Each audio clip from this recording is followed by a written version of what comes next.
get my game face on. Wait, have you written your book yet? I have not written my book. Okay, that's good. Don't write your book until you win another chance. I love this. You guys got the little goggles. The Secret Service cleared this? Are we sure this is not going to explode? Is he pouring the whole? Let's just be before. Yes. I don't want like a story about Steph missed the Oklahoma City game because he burned his hand. Can we test it? It's like his fingers melted together and his career is over. Oh man, can you imagine? I'd be like the most unpopular guy in the country. That's a wonderful volcano. Thank you very much. Absolutely. We did it. Thanks, guys. Breaking tonight, Mr. Obama's legacy is on the line, along with the future for millions who are living in the United States illegally, as a divided Supreme Court now wrestles with immigration and the power of the President of the United States.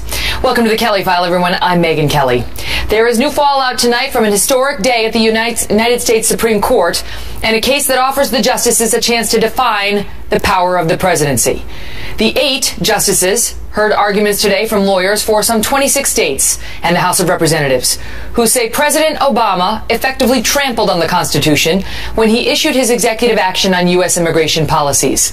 With the stakes running high, thousands of protesters on both sides of the argument descended on the hearings today.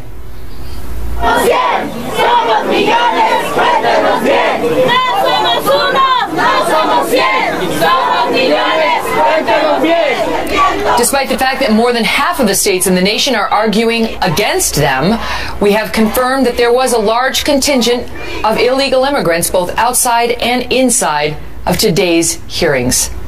We'll hear from one of those protesters, Jose Antonio Vargas, who was inside the High Court today in just moments, before Judge Sandro Napolitano explains why he thinks the administration and some of the more liberal justices were trying to lead the court's Chief Justice into a trap. But first, Shannon Bream explains exactly what went down today. Shannon?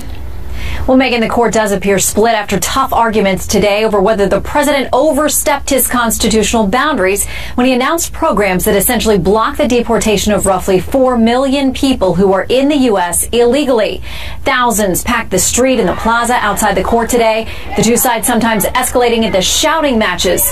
One side, of course, arguing the president acted because Congress wouldn't, while the other side said that has no bearing on whether any president is allowed to step outside his or her enumerated powers.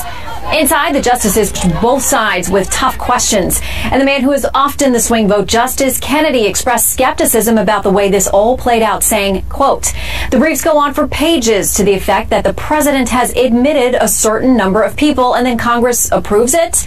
That seems to me to have it backwards. It's as if that the president is setting the policy and the Congress is executing it. That's just upside down.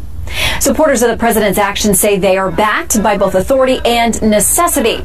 That Congress has given the president the discretion to set priorities for who goes and who stays.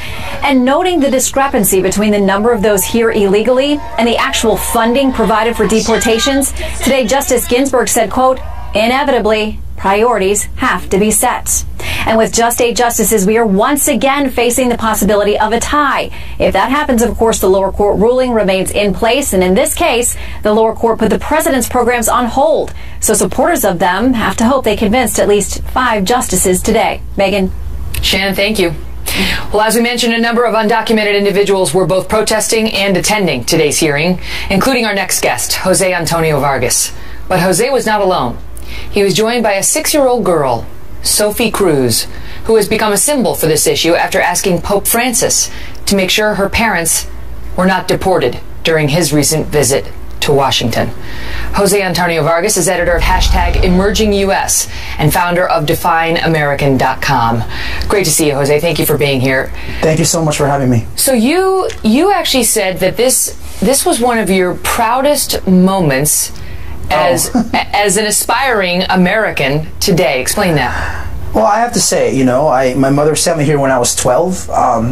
Can you imagine a mom putting her son on a plane and say, I'll see you later, a better future, is in the U.S. and not in the Philippines? My mom made a tremendous sacrifice to do that, right? That was almost 23 years ago. So to think that 12-year-old kid was inside the Supreme Court courtroom today, it still kind of boggles my mind. I have to say, it was probably the greatest honor of my life here in America was being inside that court and hearing the justices really debate this with a kind of intellectual rigor that is missing from the conversation about immigration from Donald Trump and Ted Cruz, for example. And I was seated next to Sophie Cruz the whole time, 6-year-old girl. Both of her parents are undocumented. She's a U.S. citizen. And if this executive action doesn't go through, what's going to happen to her parents? And if they get deported, if the parents get deported, what happens to the 6-year-old girl? You know, it was really interesting actually because we were there for like 2 hours. And so she was starting to write the names of the justices on her little notepad.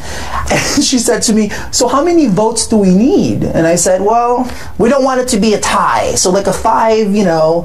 It can't be a tie. It can't be a tie. Yeah, it can't be a tie for your side. I want to ask you, Jose, because you know what the argument is in part on the other side, which is without borders, we don't have a country. And if I get all absolutely. And the second piece of it is, what about all of those people who want to come and live in America who have waited, quote, in line, who didn't break the laws and want to do it right? Are they getting the short end if this executive action goes through?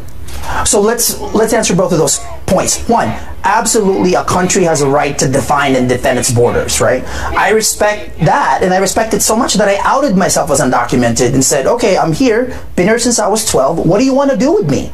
Well, Congress hasn't figured out what it wants to do with us. President Obama has deported more than 2.5 million of us. So then what? What do we do? And absolutely, I respect anybody who's waiting in line to come here legally. I would be more than happy to wait in line. You want me to wait 15 years, 20 years to be an American? Absolutely, I'll wait. But there has to be a process. And right now, there's no process. Fascinating. Jose, thank you for being with us tonight. Thank you for having me.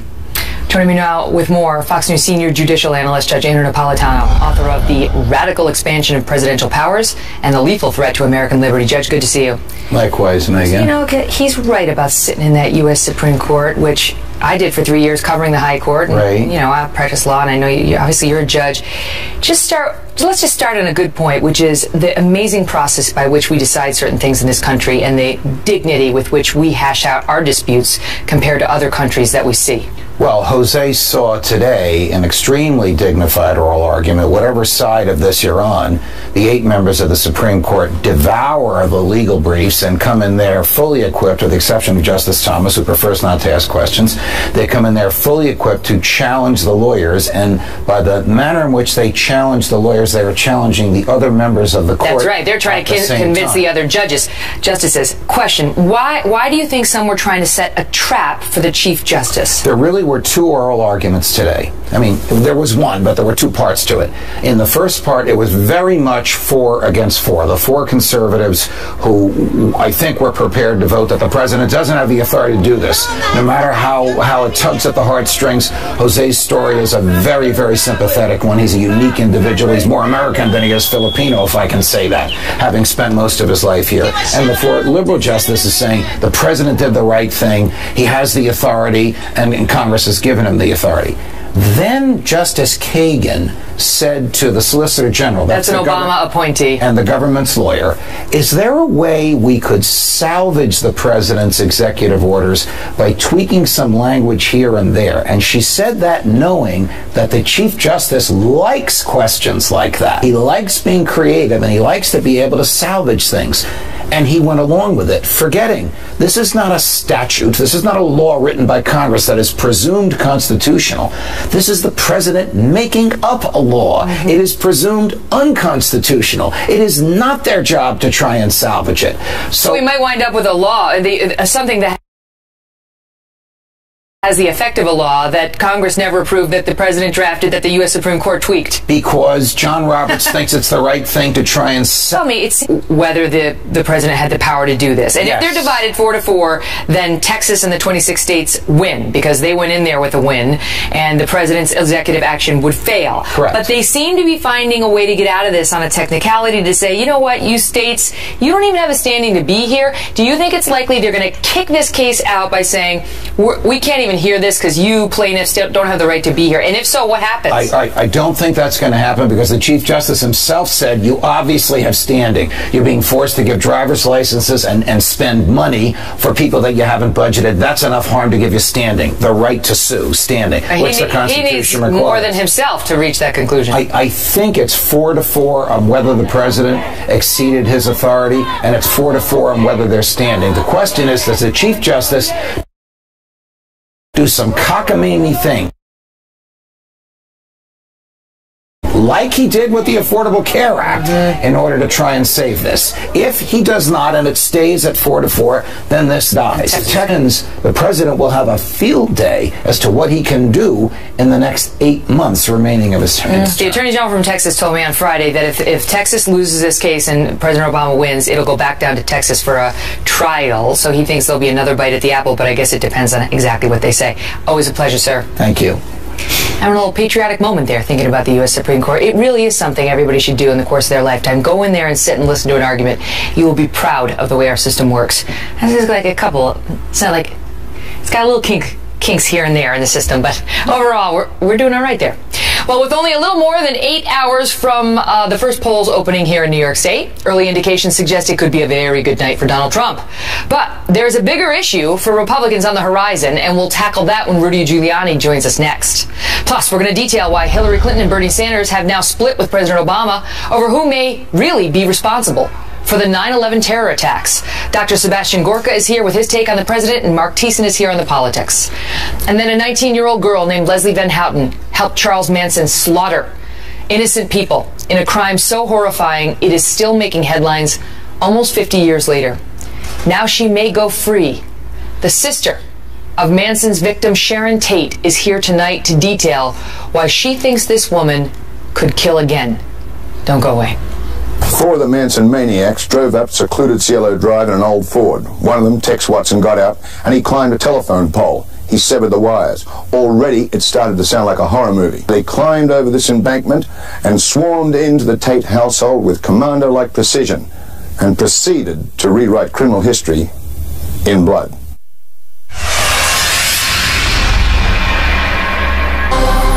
Breaking tonight with a little more than 8 hours now until the polls open here in New York. Donald Trump looking to hold on to his home state and earn, at a minimum, a majority of the 95 delegates at stake. Right now, his odds look very good. The latest Real Clear Politics average shows Trump with a commanding lead over Ted Cruz and John Kasich. You can see Cruz coming in third, according to those polls in this state. But that's just part of the story of tonight's big political action. In moments, we'll be joined by former New York City Mayor Rudy Giuliani, and we will ask him about his decision to support Donald Trump. But we begin with our chief political correspondent, campaign Carl Cameron, reporting from Buffalo, New York, where Trump just wrapped up a rally. Carl? And it was a raucous one, Megan. Good evening. We're here at the First Niagara Center, home of the Buffalo Sabres, the NHL team here. And Mr. Trump put in over 11,000 people in a capacity of 19,000 arena, and it was a very raucous rally. He has good reason to be excited. He's looking for a sweep or the vast majority of the 95 delegates up for grabs in New York's primary tomorrow night. To do that, he'll have to get a majority statewide and then a majority in each of the state's congressional districts. If he falls short of a majority, less than 50%, then they would become proportional, and that would be a significant setback for Trump. But his goal is to get about 80 delegates, and they're very confident of that. And this evening, he gave Ted Cruz a big slapdown. Listen. Here's a man that turned down Sandy money for this state and plenty of other money. We had lots of things coming into New York, and he voted against. No New Yorker can vote for Ted Cruz. The latest polls from NBC Wall Street Journal shows that Trump now has crested 50% in New York and has more support in that poll than both Cruz and Kasich combined. Cruz was holding nothing back today. He's been arguing for several months now that this is likely to go to a contested convention, and he said today that there will be a battle in Cleveland, signaling that he intends to fight all the way there. And as for John Kasich, Trump gave him a bit of a whack too today, saying he's only won one of the 34 contests thus far, and yet Kasich says he's going all the way to the convention too. His argument, Megan, is that that regardless of the delegates, by the time the Republican Party gets to Cleveland for that convention in July, they'll recognize that Cruz and Trump are not the candidates to go up against Hillary Clinton, and that Kasich, who's been both a governor and congressman, is. Megan? Carl, thank you. Heading into New York, Donald Trump is enjoying a substantial lead in the overall delegate count, nearly 200 ahead of Texas Senator Ted Cruz, leaving Ohio Governor John Kasich way behind. But when it comes to securing the delegates he will need, if there's actually a contested convention and it goes to that second ballot, that is a different story. Tom Bevan is the co-founder and publisher of one of the greatest websites online, RealClearPolitics.com. It's my favorite. Great to see you, Tom. Thank you for being here. So I'll put it to you this way. Vox has a piece out today that says Trump is great at winning primaries, but bad when it comes to securing delegates needed in case of a contested convention. I mean, does that about sum it up? It does. You know, I like to think of it this way, Megan. It's Trump is playing big ball, right? He's trying to win votes, he's trying to win states, and he's trying to accrue the delegates that are supposed to come with that. Cruz is really playing small ball, right? He is working these individual states, the sort of arcane process by which the delegates are actually selected, and he's doing a pretty good job of putting his people in those positions so that when they get to Cleveland in July, even though Trump will have a lead in the overall delegate count, of which most of those folks are bound on the first ballot, Trump may actually have more folks who are loyal to him as delegates, and that's what he hopes he can do on the if it goes to a second ballot. Cruz may have more folks who are loyal to him, you're saying? Yes, I'm sorry. Cruz may have more folks, and that's his plan. Cruz's whole strategy is basically death by 1,000 cuts to Trump. Like, he can't knock him out with some big win, certainly in New York. He's not going to knock him out with some big win in California, according to the polls. You know, it'd be proportional awarding of the delegates. So it's little bits here, there, and everywhere. The boot of the federal government. Yeah, but I mean, look, this is how it's done. This is Cruz's argument. These are the rules. Everybody knows the rules, and he's simply playing by them. And he does have a point. And that's how he's going to, I mean, that's his only chance. He's mathematically eliminated from winning, getting to 1237 now at this point, especially after tomorrow night. And so this is his only hope, is to get to a contested convention, get to an open convention. And Trump is really, I think most people think, Megan, he's one and done. If he doesn't win it on the first ballot, it's highly unlikely that he's going to. And what are his odds now of getting Trump's to 1237, given how well he's likely to do in New York? Of course, there's a question of Indiana, where Cruz is expected to do well, and then California, where Trump's leading, but Cruz is expected to do all right. I mean, I think he's still got a chance. It's slimmer than it was before because of the way some of these states, Colorado played out and Wyoming. But it depends on, tomorrow night. If he does better than 80 delegates, if he gets 90, 95, he does a full sweep, and what he does in the next 2 weeks in the Northeast, he'll be in a good position. He won't have to kill it in California. If he doesn't do that well, and if he loses in Indiana, it's going to be very, very tough. He'd have to win almost every delegate in California, and that seems unlikely. Tom, thank you. You bet. Crazy, right? Joining us now, Rudy Giuliani, former mayor of New York City and a man who ran for president himself back in 2008. We were just talking about who would have thought New York State would be relevant? Who would have thought we would be coming down to New York and ultimately maybe even California to figure this out? You heard or Tom the convention. Say the magic number for Trump is likely over 80 delegates in New York. Do you think he'll make it? I think he'll go over 80. Okay. Yeah, the 53, 55 seems very solid to me. It's more of a question of how many of the congressional districts, as he go over 50. He's probably going to do it in most. So he's going to probably come out of New York with somewhere between 80 and 90 delegates. And how do you like his chances of getting 1237 by June 7th, which is the last day of voting? I think they exist. I mean, they don't exist for Cruz. They don't exist for Kasich. The only person they exist for is Trump. And the one thing that is for sure, Trump is going to go in with a big lead.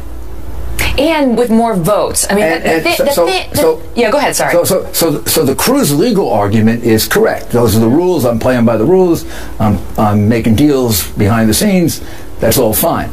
The political argument is very bad, however. We have a Republican electorate that is angry at Washington for deal making, angry at the elite, and now we're going to reject the will of the almost majority of the Republican voters. Man, that's tough. It's dicey for the Republicans any way you slice it at this point, right? Given how divided they remain this late in the process. Yeah, it is. It's not good, But I mean, the reality is, if you look at the polls, right, 70% Republicans believe the person with the most votes should be the nominee. Right, 64%, I think, according to the Bloomberg poll. What you call democracy. The other is game playing. The other is the way we used to do it in the It's holding up the rule book. Yes, the 19th century, you know, we sit back there with the cigars and we figure out who gets this and who gets that and who gets what position and who gets the other position.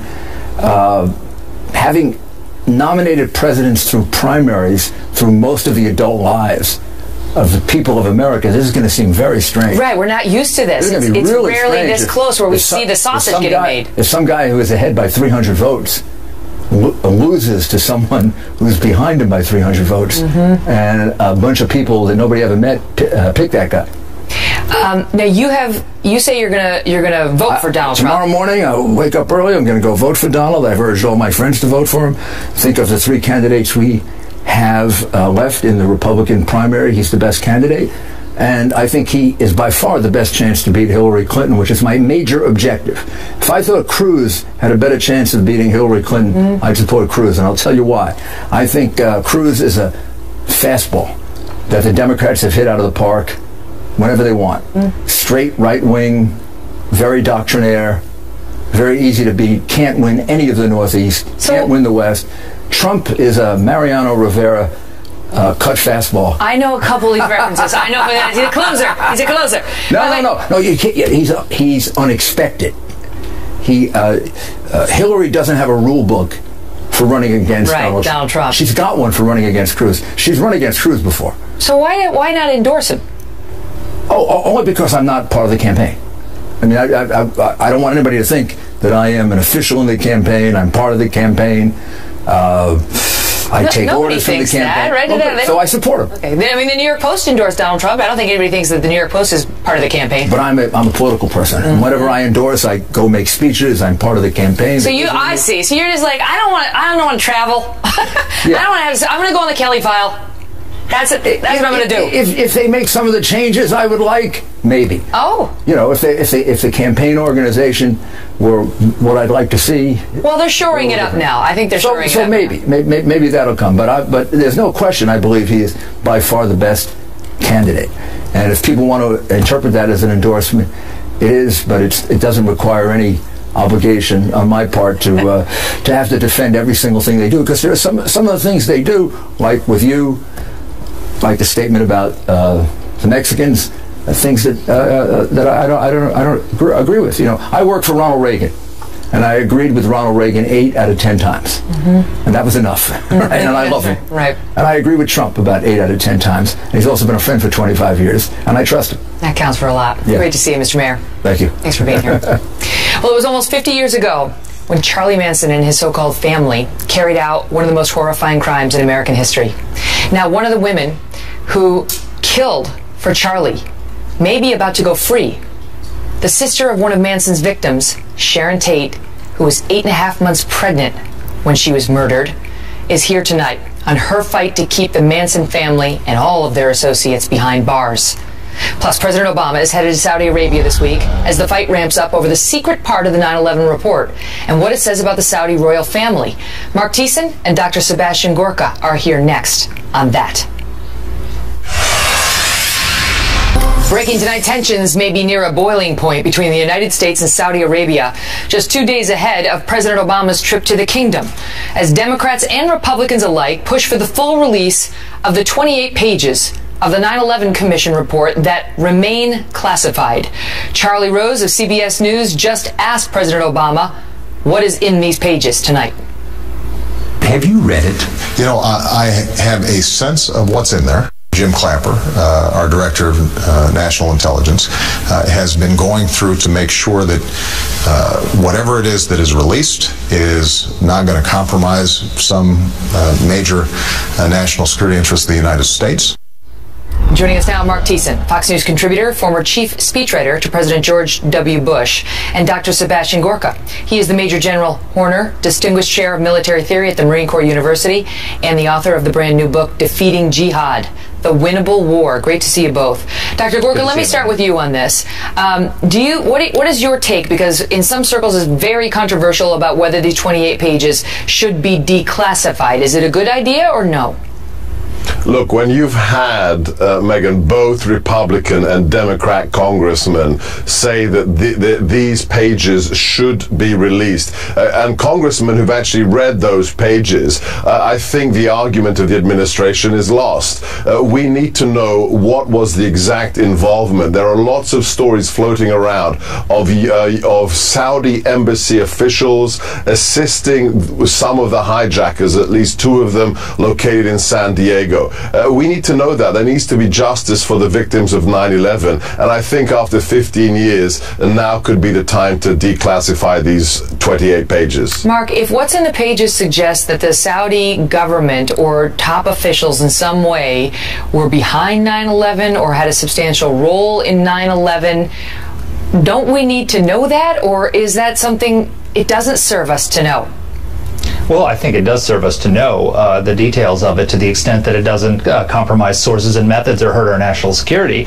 2 administrations, both the Bush and Obama administration, decided that they would hurt our national security. I haven't seen the 28 pages, and neither has Dr. Gorka, so we don't know what's in them exactly. But we already know that Saudi Arabia was turning a blind eye to terror and was even, in some ways, complicit in terror. I mean, Saudi Arabia was one of 3 countries on the face of the earth that recognized the Taliban regime in Afghanistan that was harboring al-Qaeda. In 2003, Vice President Cheney gave a speech, and I'll read you what he said. In Saudi Arabia, fundraisers and facilitators were providing money and logistical support to al-Qaeda. So these are things that we already know. We don't know all the details. But President Bush, what he did was he made an ultimatum to the world. He said, you are either with us or you're with the terrorists. And he gave a choice to countries like Saudi Arabia, and they choose to be with us. And they're now a very important counterterrorism partner. So but before 9/11, they were helping. Absolutely. So I mean, what is the takeaway on that, Dr. Gorka? That they did help. They participated in the 9/11 attacks, but they came over to the lightness after 9/11. And now, what are we supposed to do? Look, the reality is Saudi Arabia, like Pakistan, is a fundamentally schizophrenic nation. We know that they cut a deal with the jihadists in 1979 after the siege of Mecca. We know that elements of the regime have been supporting or funding jihadi organizations around the world. But we need them still. We need the Saudis. Right, but that doesn't mean as a government they're all bad guys. They're just conflicted and they're schizophrenic, and they need to get their house in order and decide whether they can clean internally their house and make sure they're on our side against the jihadists. They've been kind of half pregnant for the last 15 years, So Megyn. it's like dealing with Sybil. You remember Sybil, the movie where she had all the personalities inside of her? So like the bad and then the good. And we don't know which one we're getting, but we've decided that we need to sort of pretend that it's all good because they can provide some benefit to us. But Mark, I ask you,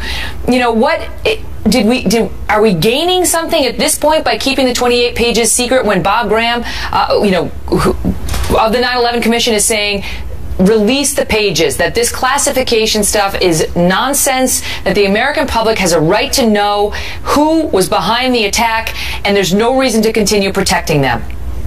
Well, I think that's probably true. Again, as long as it doesn't compromise sources and methods. And Bob Graham has seen the document, so he knows better than either of us as to what's in it and whether it would compromise sources and methods. But there are other people in senior positions who disagree. I can't make a judgment on that based on having not seen the document. But we do know that the 9/11 Commission found that the Saudi government, as an institution, and senior officials did not participate in the 9/11 attacks. The But that was worded very carefully. Yeah, I know. Very carefully. You could drive a truck through the holes in that statement. Were there people, were there princes, were there people, you have a Saudi king who has dozens of wives and dozens of sons and dozens of grandchildren. Were there members of the Saudi royal family? Were there people who were officials who did, not as a matter of government policy, but as a matter of ideology, help the 9/11 attacks? We do need to know that, absolutely. And so, Dr. Gorka, what's your take on where we should stand with Saudi Arabia? Because now some are pushing this bill that would allow the 9/11 family members to sue the Saudis, and the Saudis are making all sorts of threats against us if we do that they're going to pull all of their assets out of here, that they're going to hurt the United States financially. You're looking for the number here. It's a substantial sum. I don't have it in front of me, but what do you make of their reaction? $750 billion. There you go. They are threatening to sell $750 billion of U.S. assets. That's just a smokescreen. Never going to happen. That regime cannot survive without us militarily and economically. And I'd like to emphasize what you said previously, Megan. The wording of the 9/11 Commission report is incredibly precise. The Saudi government as an institution and high-ranking members of the government were not responsible for 9/11. That is very, very telling wording. I mean, as a lawyer, it's like... As a lawyer, you know it. That's on the nose. They could have done better. We get it. All right, guys, good discussion. Thank you both. Thanks, Megan. Well, the Secretary of the Treasury has just reneged on a major promise he made to America. I mean, a 180. And it may not sit well with at least half of the country. We'll show you why. Plus, she was a prom queen before she became a follower of Charles Manson and went on a murder spree that shocked the nation. Now she may go free, and the sister of a Manson family victim joins us next. I make no excuse for what I have done. My actions August 10th, 1969 were contemptible, and they were without justification.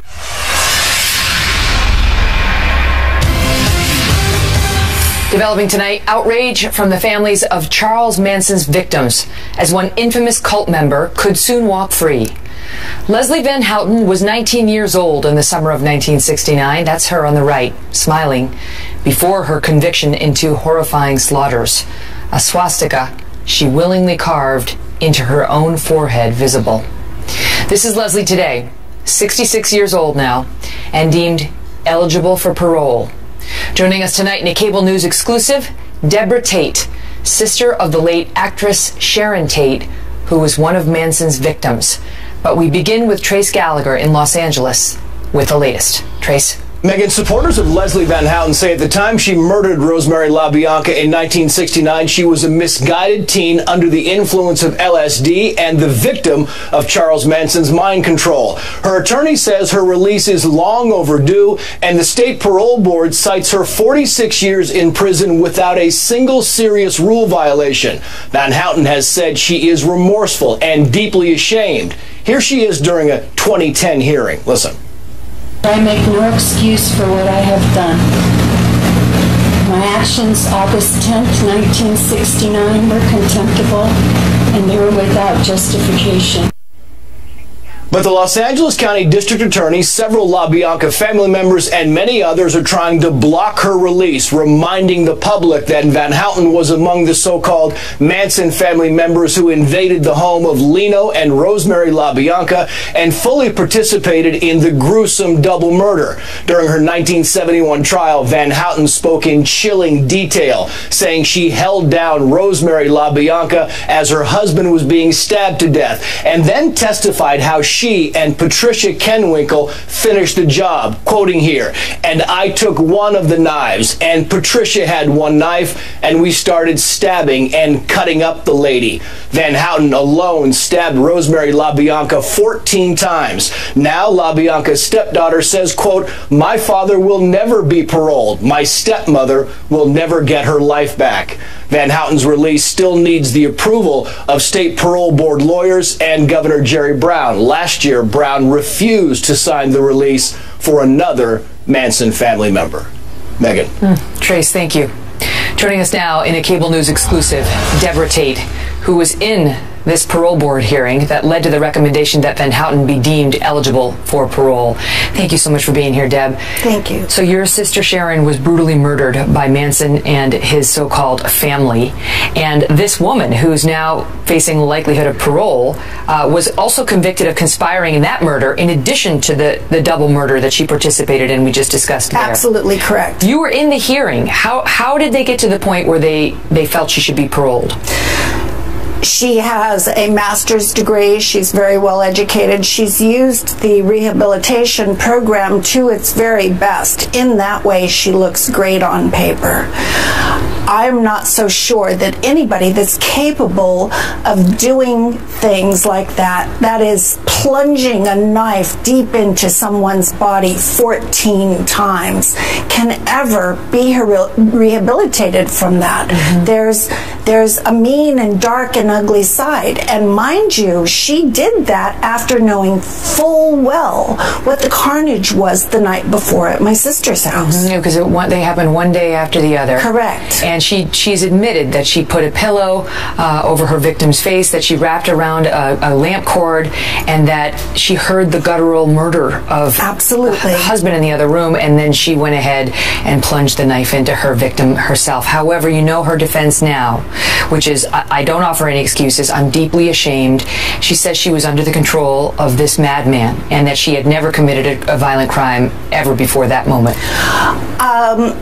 I'm not sure I buy the under the influence of a madman. There were many Manson family members that chose not to participate in murder, creepy crawlies. That was the act of going into people's homes in the middle of the night. There were people that chose to leave the Manson family when things started turning to the dark, violent classes teaching the various family members how to use a knife in the correct way to take somebody's life. If she wanted to go, she could have gone. This is a upper middle class young woman who graduated and had a good set of skills that she could have started a life with, and her father provided a great life. She was on LSD, and now they seem to be focused on her model behavior as a prisoner, that she's gotten a bachelor's and a master's, and she's educated other women in the prison with self-help programs. They basically say that, you know, they are buying her contrition and that she would pose no danger to the public. What else could someone do except use their time to the best of their ability to help plea for their freedom? That's exactly what the system's designed for. Do you think she's a danger, or is it more about punishment? No, I absolutely believe in the bottom of my heart that this woman is fully capable of being a danger to society. If not actively taking part in that act of murder again, at least in the way that she influences young people's minds. The Manson family has more followers today than they ever did through the internet. There's an organization called ATWA, which stands for Airs, Trees, Water, and Animals. So young people join this organization thinking it's good. Peace, love, just as it was in the 60s, is the face of it. But underneath, there's an agenda, and that agenda is a race war. Which was Charlie Manson's goal. Absolutely. I know you're petitioning Governor Brown to reject this parole. He did it, as Trace outlined, last year with another Manson associate. What do you feel your odds are, given that he's already rejected parole in another Manson case? Do you think that makes it more or less likely in this case? I'm hoping and praying that he does the same thing and rejects. However, I would like to implore that the public go to NoParoleForMansonFamily.com and sign the petition to let the politicians know how we feel. Deborah, it's great to see you. Thank you for being here. Thank you. And I asked Deborah to walk me through how she first found out about her sister's gruesome murder and where it went from there. And she did so in a chilling exchange. We've posted that at Facebook.com/The Kelly File. You can see that beginning now. And up next, James Rosen joins us on how the Secretary of the Treasury just reneged on a major promise and why a lot of women and some men may be unhappy about it. Next. From the world headquarters of Fox News, it's The Kelly File with Megyn Kelly. Well, a campaign to put a woman on U.S. paper currency has been in the works for some time. Previously, Treasury Secretary Jack Lew made it sound as if the $10 bill would be the first to get a makeover. But now it seems the hip-hop Broadway musical Hamilton has influenced the Secretary in ways no one could have expected. Chief Washington correspondent James Rosen has more. Hey, James.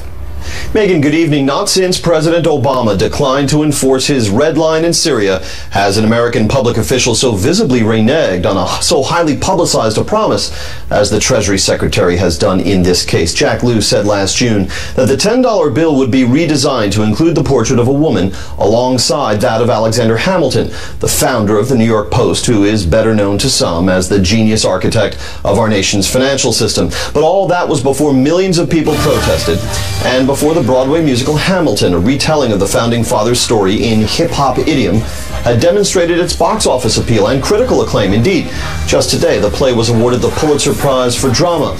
Now, published reports say Treasury is abandoning Lew's promise to have a woman share space with Hamilton on the 10. Instead, the plan reportedly calls for the back of the $10 bill to feature a panorama of dynamic women throughout history, a move that swiftly triggered comparisons to the demand that Rosa Parks sit at the back of the bus in Montgomery, Alabama during the Civil Rights era. As well, Treasury is said to be looking to evict Andrew Jackson, the 7th President of the United States, from the front of the $20 bill in favor of a woman yet to be named. As all along, the frontrunners in this female race for immortalization on our currency are Rosa Parks, the civil rights icon who died in 2005, Susan B. Anthony, the suffragist whose image appeared on the dollar coin first minted in 1979, and Eleanor Roosevelt, the first lady who, following her husband's death, championed human rights and leftist causes. Even if announced later this week, as is expected, these moves will take years to enact, with the redesigned $10 bill to debut in 2020, the new 20 sometime thereafter. Megan. So in 2020, we're going to have some $10 bills with Alexander Hamilton on the front and some woman yet to be named on the back. A collection of women, they said, will be on the back. Right. And so we will celebrate the 100th year anniversary of women's suffrage with a bunch of women on the back of one bill. Yeah, you know, it's bad enough, Megan, when our leaders cave into political pressure, but it's downright contemptible when our leaders cave into Broadway pressure.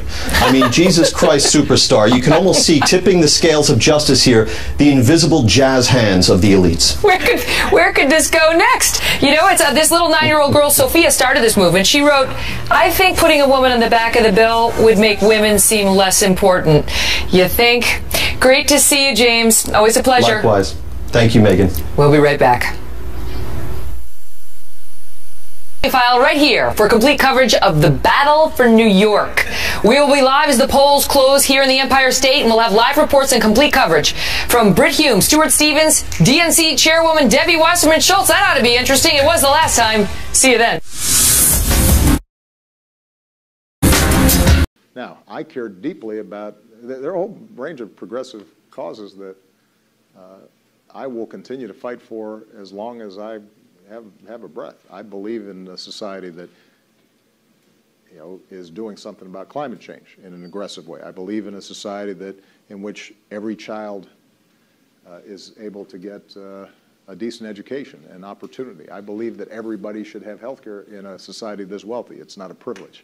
It's a right. I believe that you know, our criminal justice system is flawed in a whole range of ways. You know, a couple weeks ago, or maybe it was last week, I had lunch with a sampling of the people that I've pardoned for nonviolent drug offenses. And I've got a woman sitting next to me who, at a very young age, in her early 20s, was sentenced to life in prison for a nonviolent drug offense. It's crazy. It makes no sense. It was unjust and counterproductive. And leaves huge scars not just in that woman's family and her children, but in our society as a whole. So there are a whole bunch of things I've done as president, and I intend to continue to do and to advocate for. Those are not things, though, that typically a Supreme Court justice is in a position to get done. They don't have taxing power. They don't necessarily have the expertise to be designing programs to get at the things that we care about. And so I do have a modesty in terms of my expectations for what the court should do. But I want the court to do what it should do really well.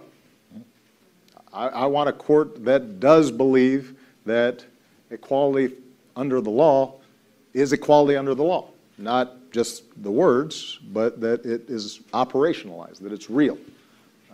I want a court that is treating a poor, indigent criminal defendant the same as a wealthy criminal defendant. And the justice is blind with respect to, she agrees with me. So modesty in the scope and the nature of what the law is, but doing really well what the court is designed to do. That's what I'm looking for in a justice.